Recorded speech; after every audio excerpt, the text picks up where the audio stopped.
Young parents. Teen parents. Young parents. Young parents. Young parents. Young parents. Young parents. And young parents. Young parents. Teen parents. Teen parenting. Young parents. Teen parents. Young parents. Young parents. Young parents. Young parents. young parents. Young parents. Teen parents. Young parents. Young parents. Young parents. Young parents. Young parents. Young parents. Grown children benefit greatly from parental help. Young adults who receive financial, practical, and emotional support from their parents reported clearer life goals and more satisfaction than young adults who receive less parental support. Pushouts II is a video project on teen parents and how it affects our community and education.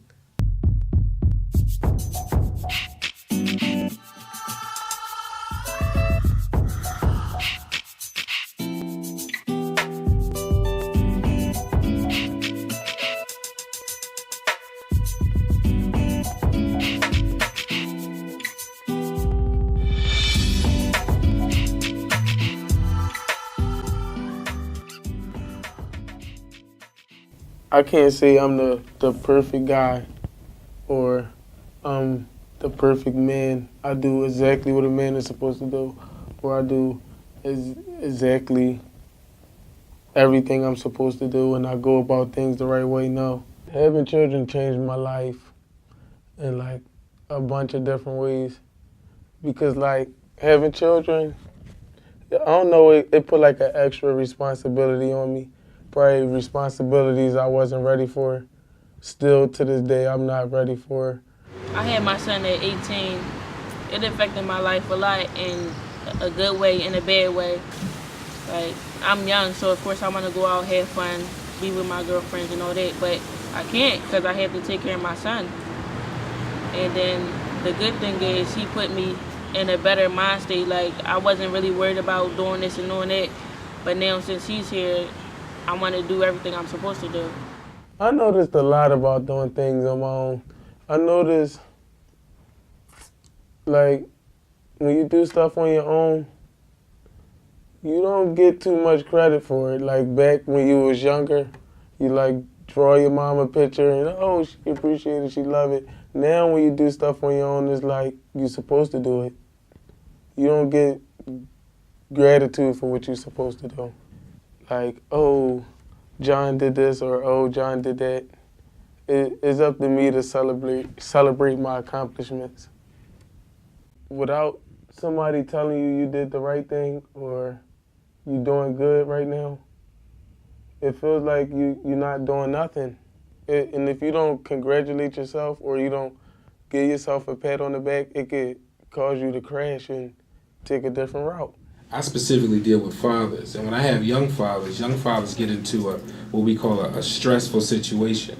They're already coming up, and they're already trying to get into their own, and then now they have a seed or a son or a daughter, and now they're trying to make sure something happens, and then you have a young mother that puts pressure on him about you got to make this happen, and then sometimes now you got this family saying you're supposed to make this happen, and this pressure sometimes makes people snap, and I have a lot of fathers that say, I'm going to provide for my kids, no matter what, and they end up robbing somebody else to make sure that their child, and then it just trickles down from there. Now you got a prison, now you got a record, and it gets worse and worse. When you become a parent, basically, you're supposed to know. There's an expectation of like, you're supposed to know. Kind of like when you become 18, I guess you're supposed to know how to get a job. The state and the government doesn't give a lot of money on parenting education. There is a whole lot of money if you screw up. So the DHS is a $600 million business if you screw up. I believe that there could be more social programs out there to help young parents and guide them. Because a lot of people grow up with parents that don't treat them well, and they might be doing that to their kids. So it'd be good to have better role models for people when they're growing up, and if there's some sort of like system to do that, I think it would be beneficial to young parents out there. Part of being a good parent is being a good role model, and that no matter how young your child is, they're always looking at you. They're always looking up to you, and school is so important. You really want to show your child your best self.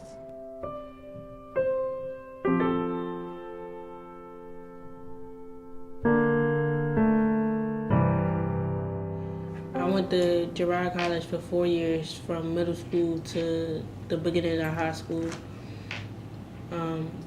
I had got dropped from that school, so I went on to cyber charter school, and I went all the way up to the 12th grade, but once I got pregnant, I stopped going to school because I was living here and there, and I wasn't able to get on the internet to go to school. So basically, I got dropped from that school.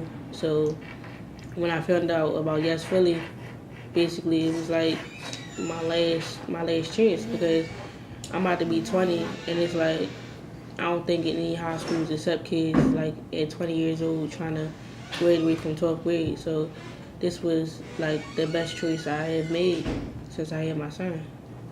Just because you have a child does not mean you have to stop your goals. Stay in school, finish, do what you have to do, because that way you can have financial stability for yourself and for your child. I think my education will affect my child's education. That's the reason why I did go back to school, because I'm comfortable with what I was doing before I came to school. But I know in the long run, my kids' education is based on what I know. I can't teach them what I don't know. Struggles is I'm 22 with 2 kids, and both of my kids don't have the same mom. I got a mother for this kid and a mother for that kid. I deal with 2 separate issues almost every day. And I don't work nowhere. That's a struggle there. I'm not financially stable. That's a big struggle. So like, I got the same struggles as everybody else. I call it the oodles and noodles struggle.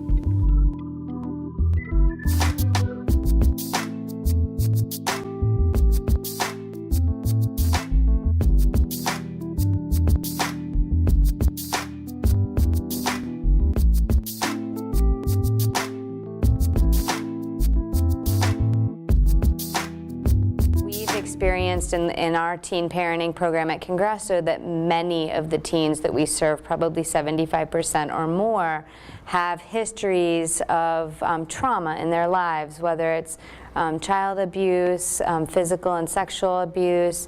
And when children have been when people have been impacted by trauma at a young age, or at even as a teenager, it can have a big impact on their ability to make decisions, and have an impact on relationships, the kinds of relationships they have, on sexual decision making. I think a lot of times kids are having babies because they want love. Like, a lot of people search for love and they can't get it from their parents, so they end up searching for it in people, and then it end up being a baby in the process. There are many young men and young women in our community who aren't confident with themselves, who have really low self-esteem, and allow that to get the best of them. So the first person that comes along and is giving those compliments and stuff, it's something that you haven't heard very often, and it's easier to fall into a relationship and easier to make decisions that you might not have made. People having sex because they think they're in love is not always guaranteed, because they might say, oh, I love you, but then if you say at the same time that you want to wait, they have sex and then they keep pressuring you, they don't really love you, because they'll want to, like, if they really did love you, they'll want to go by like how you feel. Because at the end of the day, if they be like, no, I don't want to wait, then they don't really care about how you feel and about the whole situation. So a lot of teens within our community don't know a lot about healthy relationships, and they haven't been able to see a lot of healthy relationships in their lives. So I think that that's a factor, when not really understanding that a relationship is give and take, a relationship is compromise, and that we have the right to make our own decisions as individuals. Often it's easier for teens to get pressured into situations that they aren't very comfortable with, and that can result in unprotected sex. I don't think that enough teens know a lot about condom negotiation and negotiating the use of a condom, and saying that, if this is a choice that I'm going to make for myself, then I need to be able to advocate it to my partner. So if it's the male that says, I'm going to use a condom every time, and there's a female that says, no, I don't really want to use one, and he needs to be prepared to defend his stance as to why he's decided to use one and why he's going to use that all the time.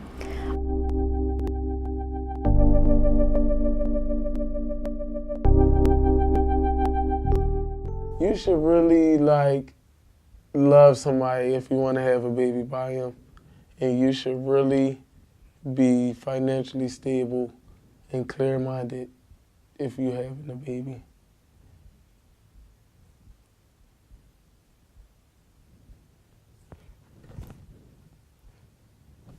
My son's father turned his back on me as soon as I told him.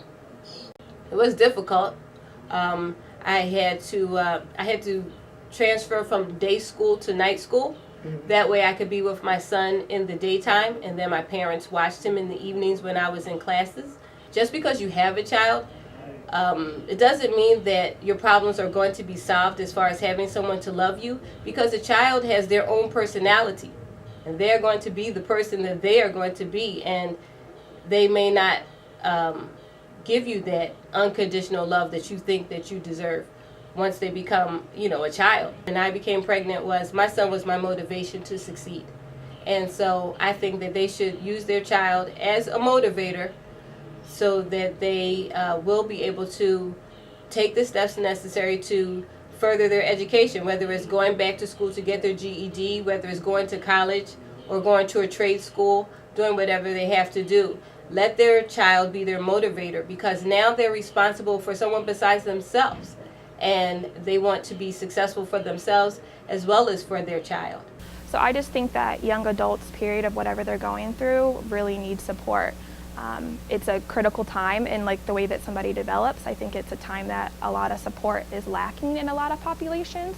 So, when you're going through your childhood until your teens, you have parents a lot of times or school, but then once you kind of get to that young adult age of 18, 19, 20, a lot of the support may fall away. So I think it's really necessary. A young person is not going to get younger. They're only going to continue to get older and become more and more of an adult. So it's important that we service them and that we support them and give them the skills that they need if they weren't provided to them before. It's unfair to say that, well, you didn't get these services, so therefore you're on your own.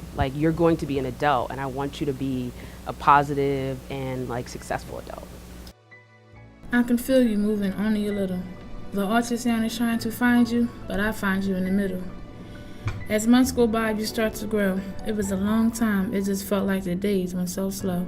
Before I knew it, you were bouncing around everywhere. It was like you were in a race. People had to ask about you, and I would be happy to tell them how big you were, how tall you were, and how much you weighed, and what you like to do. I would tell them you were my everything. In my stomach for 9 months where you belonged, I played my favorite song. I just hope you know you're a gift to me. You belong to me. Although your father and I were young, we both knew we wanted. We wanted a good child. From the bottom of my heart, baby, we love you. Don't worry. Every tear you will ever have will be tears of joy. You make me so happy, little boy. Love, Mommy.